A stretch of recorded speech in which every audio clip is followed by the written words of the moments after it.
Hello friends, पिछले video में हमने निफ्टी के 15 मिनट चार्ट में समझा था। यहाँ से जो सी और 3 शुरू हुआ है उसका काउंटिंग हमने समझा था और इसके इंटरनल स्ट्रक्चर को देखने के बाद यहाँ से ये 1 2 3 4 और फिफ्थ का हमने प्रोजेक्शन निकाला था 61% अचीव होना चाहिए। और इस वेव 5 के अंदर भी हमने 1 2 3 और 4 के बाद फिफ्थ का प्रोजेक्शन निकाला था 38 to 61% और ये मैक्सिमल लेवल था इस वेव 5 के लिए, राइट।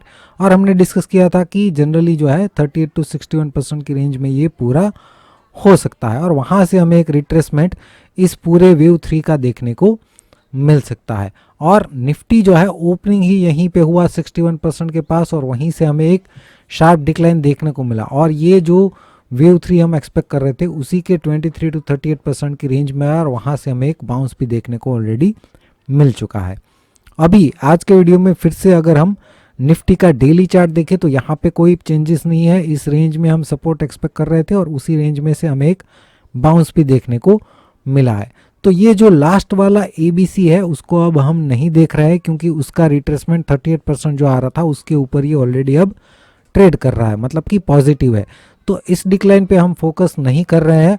अब हमारा फोकस यहाँ से जो बाउंस है उसी पर है कि ये बाउंस यहाँ से ये इम्पल्सिव बाउंस बनाता है अगर इसके आसपास तक का, तो फिर वहाँ से दो पॉसिबिलिटी बनती है। अगर ये एक इरेगुलर करेक्शन है, यहाँ से ये A, ये B और यहाँ तक C, तो फिर डिक्लाइन कंटिन्यू। अदरवाइज यहाँ से लेके यहाँ तक एक कॉम्प्लेक्स करेक्शन है तो फिर ये नए हाई के लिए जा सकता है। दोनों ही केसेस में हमें एक इम्पल्सिव तो यहाँ तक मिल ही सकता है, राइट। तो उस इम्पल्सिव के काउंटिंग पर ही हम फोकस करेंगे कि ये कहाँ तक किस तरीके से ऊपर जा सकता है, काउंटिंग क्या हो सकता है और down side break even point कौन सा हो सकता है। तो इस बाउंस पर हमारा फोकस होना चाहिए। इसको अगर हम देखें, ये निफ्टी का 15 मिनट चार्ट है। यहाँ पे A और 1 कंप्लीट हो चुका है और ये B और 2 कंप्लीट हो चुका है। यहाँ से जो C और 3 है उस पर हम फोकस कर रहे हैं अभी के लिए। C और 3 के अंदर 1 और 2 कंप्लीट हो चुके हैं और वेव 3 जो है वो अभी प्रोग्रेस में है। 3 के अंदर हम देखें तो ये 1 2 3 और 4 अगर यहाँ पे पूरा हो चुका है तो फिफ्थ का प्रोजेक्शन आ रहा है 17,499 से लेके 17,614।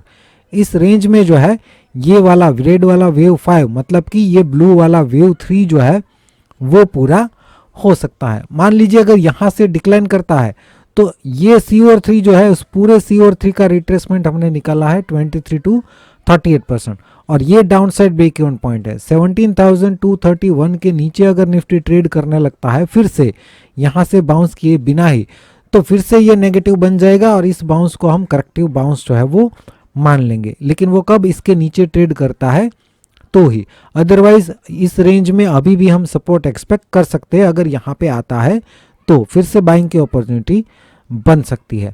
अभी हम क्या करेंगे, यहाँ से जो डिक्लाइन है उस पर हम फोकस करेंगे स्मॉलर टाइम फ्रेम में। वहाँ पे हमें क्या दिख रहा है, ओवरऑल अगर यहाँ पे 4 कंप्लीट हो चुका है तो ये वेव 5 की रेंज है और वहाँ से फिर से इसका रिट्रेसमेंट हमें निकालना होगा 23 to 38%।